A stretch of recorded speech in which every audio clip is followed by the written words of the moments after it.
Каким будет мир, зависит не от российских угроз, Зеленский ответил на заявление Путина. Никаких территориальных уступок, совет Украине от Фридриха Мерца. Европа всерьез задумалась, каким ударом ответить России на кибератаки и гибридную войну. Латвия планирует демонтировать железные пути, соединяющие страну с Россией, а тем временем Виктор Орбан едет в Москву за нефтью и газом.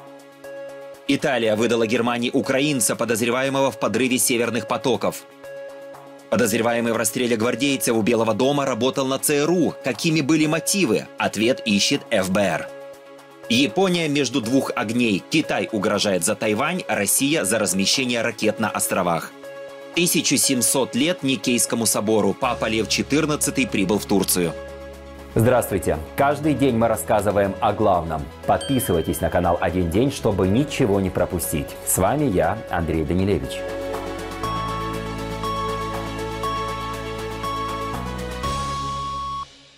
Старт работы с американскими представителями запланирован на конец этой недели в формате продолжения женевских консультаций. На их фоне Зеленский ответил на заявление Путина, подчеркнув, что никакие ультиматумы Москвы не определяют перспективы мира. Итог, по его словам, зависит от тех условий безопасности, которые Украина и партнеры смогут согласовать на этих встречах. Российская война продолжается, и мы все слышим, что Россия пренебрегает попытками ключевых мировых держав завершить войну реальным длительным миром. Но будет ли этот мир, зависит не от угроз России, не от того, какие там звучат ультиматумы, а от того, какие условия обеспечит мир, чтобы агрессию невозможно было продолжать. И от того, что мы сами будем делать для защиты своего государства, своих людей, своих украинских национальных прав. Сейчас одинаково важны и наша оборона позиций, и сопротивление на фронте, и совместная с партнерами работа ради более сильных дипломатических позиций. И все настроено на такую работу. Наша команда вместе с американскими представителями уже на этой неделе, в конце недели, продолжит приближать пункты, которые мы имеем по итогам Женевы, в такой форме, которая выведет на дорогу к миру и к гарантиям безопасности. Спикер российского МИДа Мария Захарова, комментируя ход переговоров о мирном плане, заявила, что Москва никогда не согласится отменить требования о невозможности приема Украины в НАТО. Остается и стремление НАТО затащить в свою орбиту Украину. Членство этой страны в агрессивном военном альянсе, который провозгласил своей целью, Россию, назвав ее угрозой безопасности во всех операционных средах, для нас неприемлемо. Я повторю еще раз, потому что суть деятельности НАТО – это противодействие нашей стране. Никакие территориальные уступки Украине навязывать нельзя, а любое соглашение о мире должно опираться на консенсус Европы и надежные гарантии безопасности, заявил канцлер Германии Фридрих Мерц. Также он отметил, Германия при этом усиливает оборонное сотрудничество с Балтикой и призывает союзников к совместным закупкам вооружений. Европейцы и американцы несут большую ответственность в этом конфликте. Все мы, Украина, европейцы и американцы, хотим, чтобы война в Украине наконец закончилась. Мы хотим мира для Украины и безопасности для Европы. Мы подробно это обсудили. И мы также согласны в том, что не должно быть никаких односторонних территориальных уступок. Украину нельзя принуждать к таким уступкам. Также Фридрих Мерц обратился к Дональду Трампу, призвал США не сужать формат G20 и настаивать на приглашении Южной Африки на следующий саммит во Флориде. Он предупреждает, исключение подрывает доверие к многосторонним площадкам, которые остаются критически важными в период глобальных кризисов. Что касается саммита G20, я с сожалением отметил, что американское правительство не присутствовало на встрече в Йоханнесбурге в прошлые выходные. США без необходимости отказываются от влияния, в том числе в части мира, которая становится все более важной. И я буду пытаться в разговорах и встречах с американским президентом убедить его, что было бы правильно пригласить всех членов G20 в США, когда мы будем принимать саммит, потому что это один из важнейших многосторонних форматов, которые у нас еще остаются. Генеральный секретарь НАТО Марк Рютте в четверг похвалил президента США Дональда Трампа за то, что тот вдохнул новую энергию в дипломатические усилия вокруг мирного процесса по Украине. Мы сейчас на полпути между саммитом в Гааге, где мы виделись в последний раз, и нашим следующим саммитом в Анкаре. И наши приоритеты ясны. Больше инвестировать в оборону и безопасность. Укреплять нашу оборонно-промышленную базу и сохранять нашу непоколебимую поддержку Украине в ее сопротивлении продолжающейся агрессивной войне России. Россия заплатила высокую цену за незначительные достижения, а Украина продолжает защищаться с мужеством. Сейчас вокруг мирного процесса появилась огромная новая энергия. И за это я хочу похвалить президента США Дональда Трампа. Европейские столицы все чаще обсуждают то, что еще несколько лет назад считалось немыслимым – ответные действия против России в кибер- и гибридной сфере. Об этом пишет авторитетное издание «Политика». После серии атак на инфраструктуру, кампании дезинформации и саботажа на военных объектах в ЕС растет убеждение, что одной обороны больше недостаточно. Журналисты отмечают, что в кулуарах обсуждают варианты совместных киберударов, информационных контропераций и даже скрытых действий на территориях союзников Москвы. Для многих стран это смена парадигмы от сдерживания к активному реагированию. Но вместе с этим приходит страх эскалации. Любой ответ может втянуть Европу в новую фазу противостояния. Тем не менее, настроение в Брюсселе меняется. Все больше лидеров считают, что цена бездействия уже выше, чем риск контролируемого ответа. Подпишитесь, чтобы знать, как меняется мир. И помогите нам рассказывать об этом дальше на канале «Один день». Латвия всерьез рассматривает демонтаж железнодорожных путей, ведущих в Россию. Решение связано с вопросами национальной безопасности. Сейчас военные оценивают, какие участки могут быть стратегически уязвимыми. Параллельно Рига консультируется с Литвой и Эстонией, чтобы синхронизировать возможные меры на всем Балтийском направлении. Президент Эдгарс Ринкевич отмечает, исключать никакие варианты нельзя, но любые шаги должны учитывать последствия для экономики и логистики внутри страны. Пока обсуждение идет без конкретных дат, однако предварительная оценка должна быть завершена до конца года. Латвийские власти призывают не поддаваться панике и дождаться выводов армии и экспертов. Виктор Орбан пообещал венграм российский газ и нефть и приезжает на новые переговоры в Москву. Ранее Орбану удалось убедить Дональда Трампа сделать для Венгрии исключение на год, отложить санкции за покупку российской нефти. Теперь Орбан намерен делать бизнес на поставках российской нефти для себя и для соседней Сербии, чей единственный нефтеперерабатывающий завод останавливается из-за санкций США. В ближайшие дни и завтра я буду вести переговоры об этом, надеюсь, успешно. И тогда у нас будет нефть, и у нас будет освобождение от санкций. Это означает, что российская нефть и газ продолжат поступать в Венгрию. Италия экстрадировала в Германию гражданина Украины Сергея Кузнецова, которого немецкая прокуратура считает участником группы, причастной к подрыву северных потоков, сообщает агентство Reuters. Украинец уже доставлен в страну и в ближайшее время предстанет перед следственным судьей федерального суда в Карлслруе. По данным следствия, Кузнецов входил в команду, которая устанавливала взрывные устройства на участках газопроводов у датского острова Борнхольм. Напомню, по этому же делу в Польше суд отказался экстрадировать другого украинца, Владимира Журавлева, посчитав, что представленных Германии доказательств недостаточно.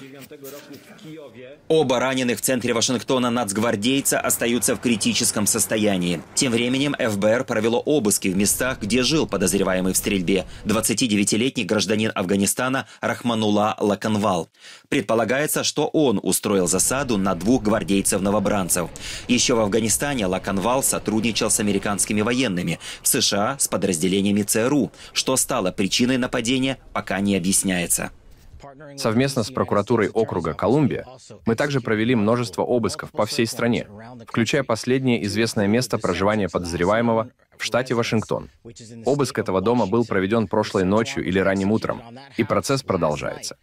Все, кто находился в доме, были опрошены. Некоторые интервью еще продолжаются.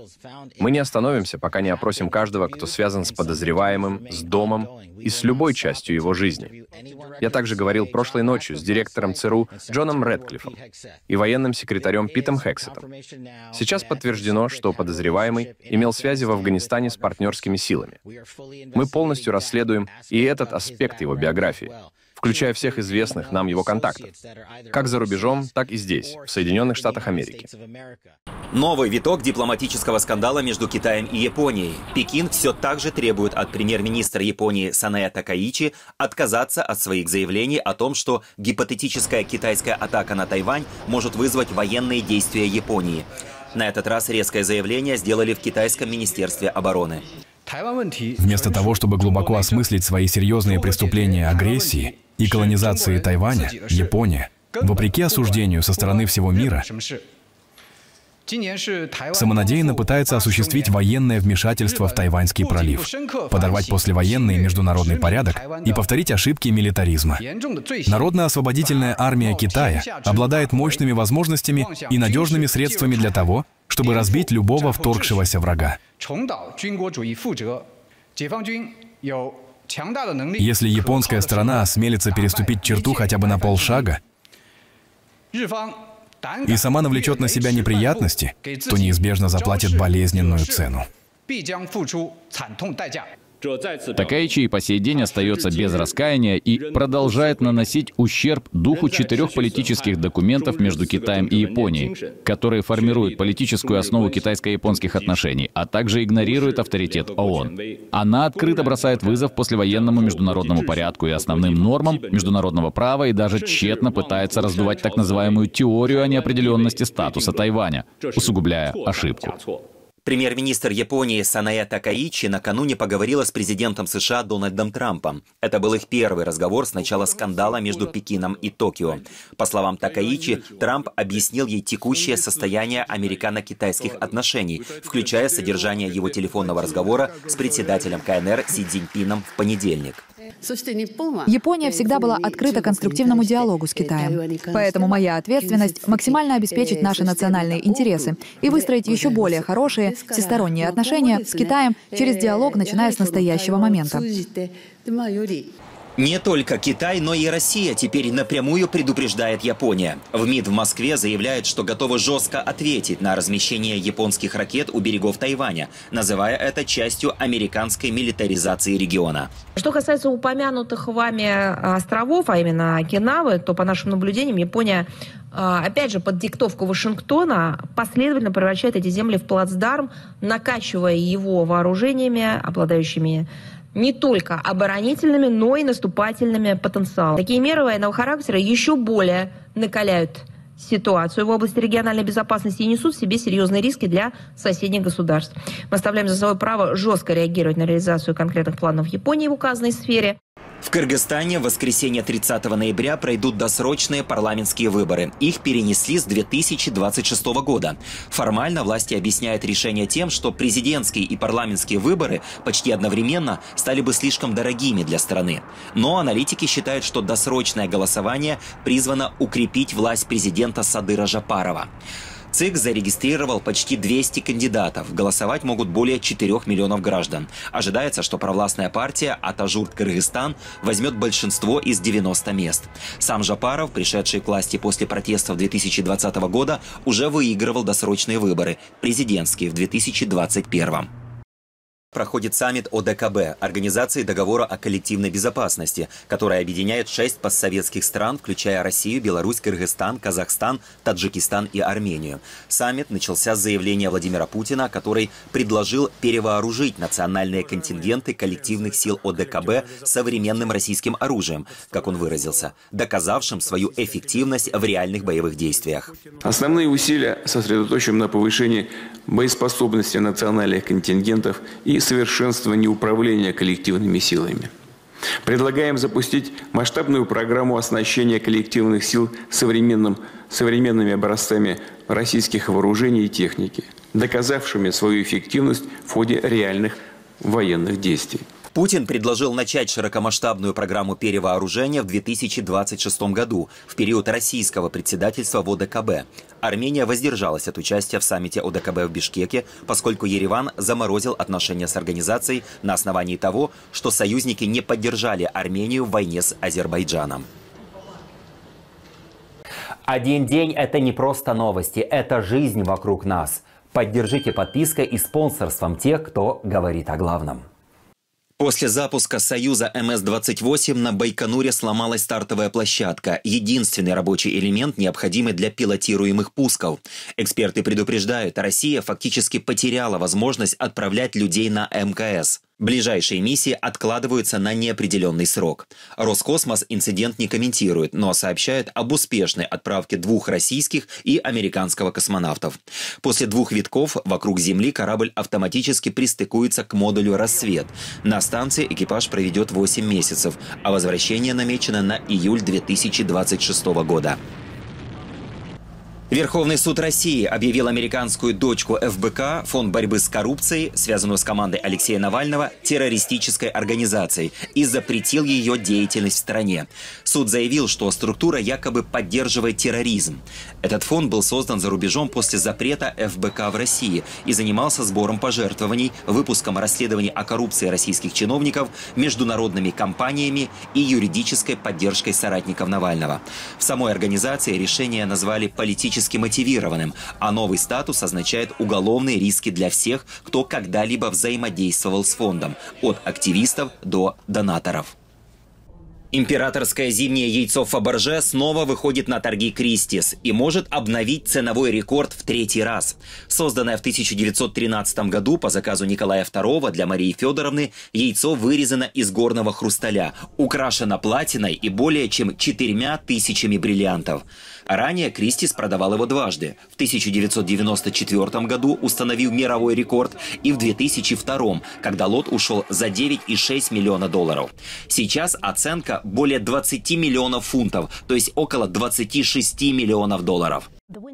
Зимнее яйцо особенно уникально потому, что его создала женщина – Альма Пиль. Она разработала всего 2 императорских пасхальных яйца, и зимнее – одно из них. Вдохновением стал иней на окне ее мастерской.